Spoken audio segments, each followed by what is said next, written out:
ओम शांति। 30 मार्च 2024। आज की मधुर महावाक्य। मीठे बच्चे, प्राणदान देने वाला बाप है। वह नॉलेज ऐसी देते हैं जिससे प्राणदान मिल जाता है। ऐसे प्राणदान देने वाले बाप को प्यार से याद करो। प्रश्न, किस आधार पर 21 जन्मों तक तुम्हारे सब भंडारे भरपूर रहते हैं? उत्तर, संगम युग पर तुम बच्चों को जो नॉलेज मिलती है यह सोर्स ऑफ इनकम है। इस पढ़ाई के आधार से सब भंडारे भरपूर हो जाते हैं। इस पढ़ाई से 21 जन्मों की खुशी मिल जाती है। ऐसी कोई चीज़ नहीं जिसके प्राप्ति की इच्छा रहे। बाबा नॉलेज का दान ऐसा देते हैं जिससे आत्मा क्या से क्या बन जाती है। ओम शांति। भगवान उवाच, सालिग्राम समझते हैं शिव बाबा हमको पढ़ाने आते हैं। बच्चे जानते हैं वही सृष्टि के आदि मध्य अंत को जानते हैं। बच्चों को अब कोई नई बात नहीं लगती, समझ में आ गया है। मनुष्य तो सब भूले हुए हैं। जिसने पढ़ाया उनके बदले पहले नंबर में पढ़ने वाले का नाम डाल दिया है। तुमको पढ़ते पढ़ते यह बात सिद्ध करनी है। भारत के शास्त्रों की ही बात है और ये धर्म के शास्त्रों की नहीं। भूल ही भारत के शास्त्रों की है। तुम्हारे सिवाय यह बात और कोई सिद्ध नहीं कर सकता। बच्चे जानते हैं यह अनादि ड्रामा है, फिर भी रिपीट होगा। तुम मनुष्य मात्र को सुधारने का पुरुषार्थ करते हो। मनुष्य जब सुधरते हैं तो दुनिया ही सुधर जाती है। सतयुग है सुधरी हुई नई दुनिया और कलयुग है अनसुधरी हुई पुरानी दुनिया।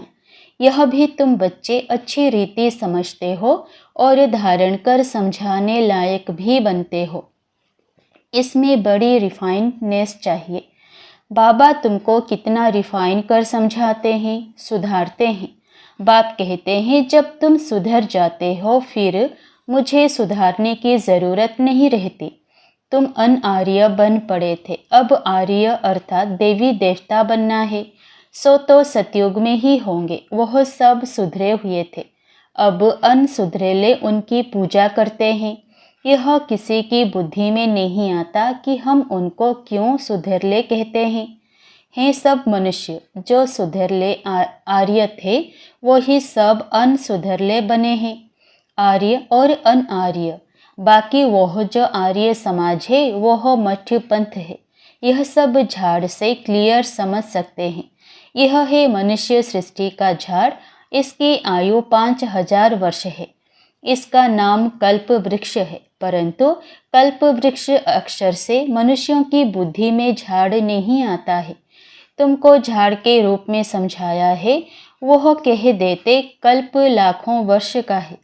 बाप कहते 5000 वर्ष का है और कोई कितनी आयु सुनाते, कोई कितनी। पूरा समझाने वाला कोई है नहीं। आपस में कितना शास्त्रवाद करते हैं। तुम्हारी तो यह रूह रिहान है। तुम सेमिनार करते हो, इसको रूह रिहान कहा जाता है। प्रश्न उत्तर समझने के लिए भी करते हैं। बाबा जो कुछ तुमको सुनाते हैं उससे ही टॉपिक निकाल तुम सुनाते हो। वो लोग क्या सुनाते हैं यह भी तुम जाकर सुनो। फिर आकर सुनाना चाहिए कि इस प्रकार का वाद विवाद चलता है। पहले तो यह समझाना है कि गीता का भगवान कौन। भगवान बाप को भूलने कारण बिल्कुल चट खाते में आ गए। तुम बच्चों को तो बाप से लव है, तुम बाबा को याद करते हो। बस बाबा ही प्राणदान देने वाला है। नॉलेज का दान ऐसा देते हैं जो क्या से क्या बन जाते हैं। तो बाप पर लव रहना चाहिए। बाबा हमको ऐसी ऐसी नई बातें सुनाते हैं। हम श्री कृष्ण को कितना याद करते हैं, वह कुछ देता ही नहीं। श्री नारायण को याद करते हैं, याद करने से कुछ होता है क्या? हम तो कंगाल के कंगाल ही रह गए। देवताएं कितने साल्वेंट थे, अब सभी आर्टिफिशियल चीज़ें हो गई है। जिसका दाम नहीं उनका आज दाम हो गया है।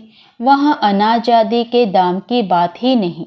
सबको अपनी अपनी प्रॉपर्टी आदि है, कोई अप्राप्य वस्तु नहीं। जिसके प्राप्ति की इच्छा रहे। बाबा कहते हैं, मैं तुम्हारा भंडारा भरपूर कर देता हूँ, तुमको ऐसी नॉलेज देता हूँ जिससे तुम्हारा भंडारा भर जाता है।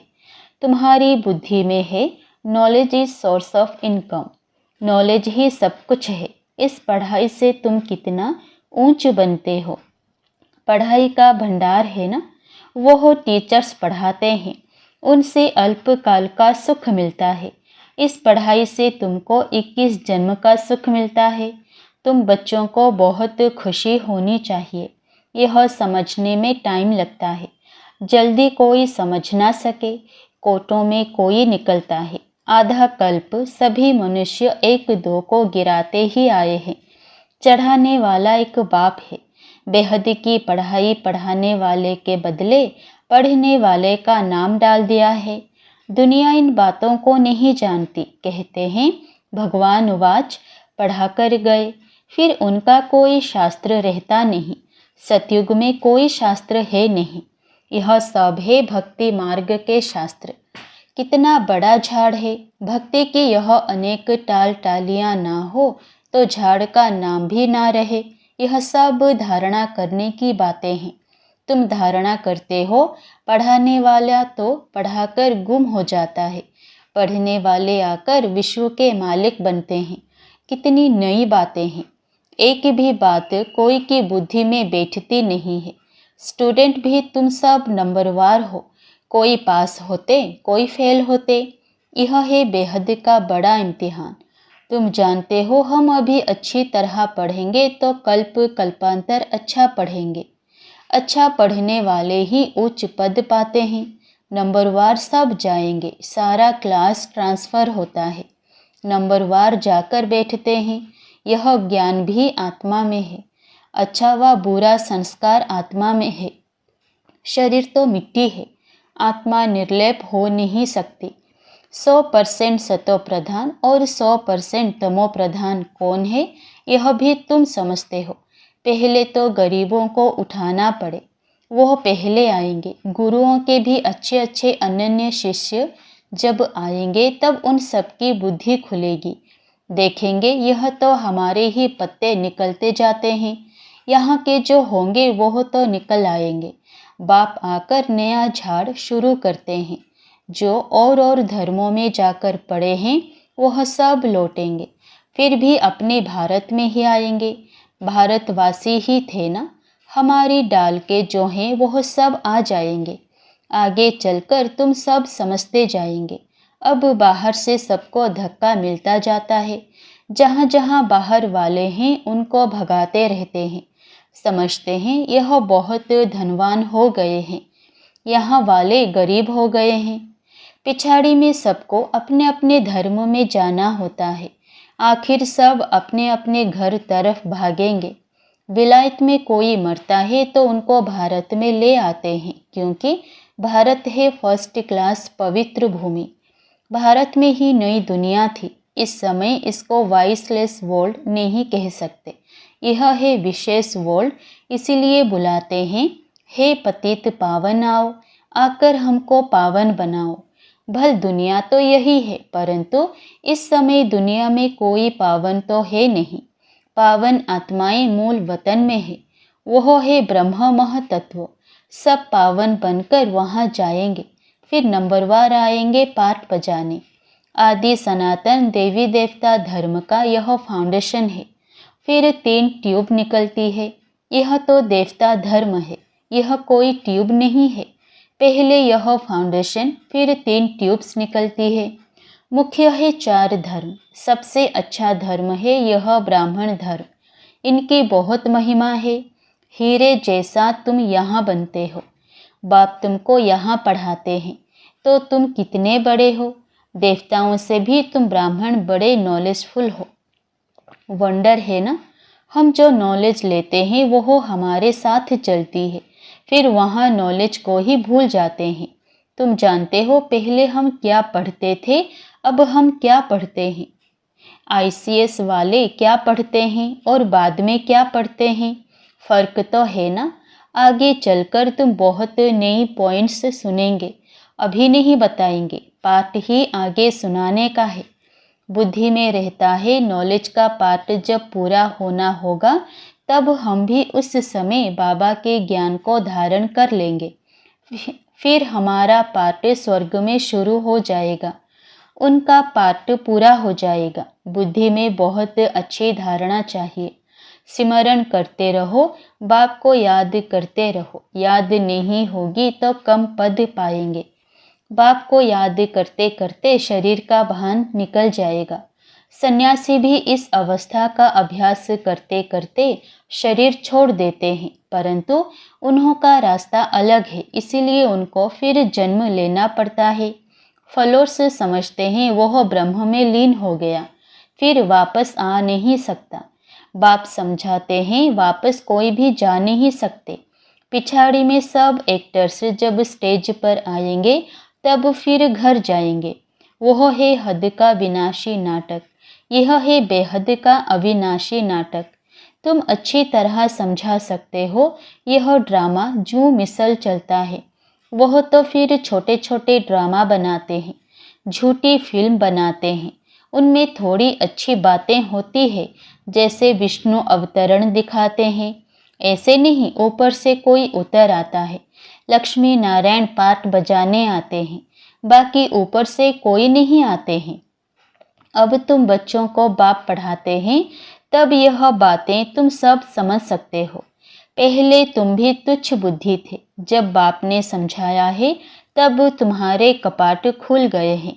इतना समय जो कुछ सुना वह कोई काम का नहीं था और ही गिरते गए, इसलिए तुम सबसे लिखवाते हो। जब लिख कर देवें तब समझा जाए कुछ बुद्धि में बैठा है। बाहर से आते हैं, फॉर्म भराते हैं तो मालूम पड़े हमारे कुल का है। मूल बात है बाप को जानना।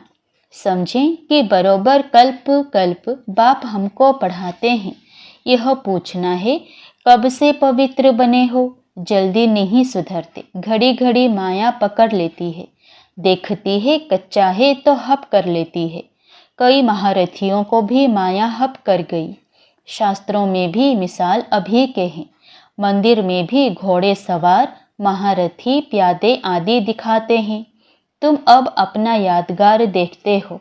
जब तुम बन जाएंगे तो भक्ति उड़ जाएगी। तुम किसी के माथा नहीं टेक सकते हो। तुम पूछेंगे यह कहाँ गए, इनकी बायोग्राफी बताओ। बाबा ने तुम बच्चों को नॉलेजफुल बनाया है, तब तुम पूछते हो। तो नशा रहना चाहिए। पास विद ऑनर 8 होते हैं। यह बहुत बड़ा इम्तिहान है। अपने को देखना है, हमारी आत्मा पवित्र बनी है।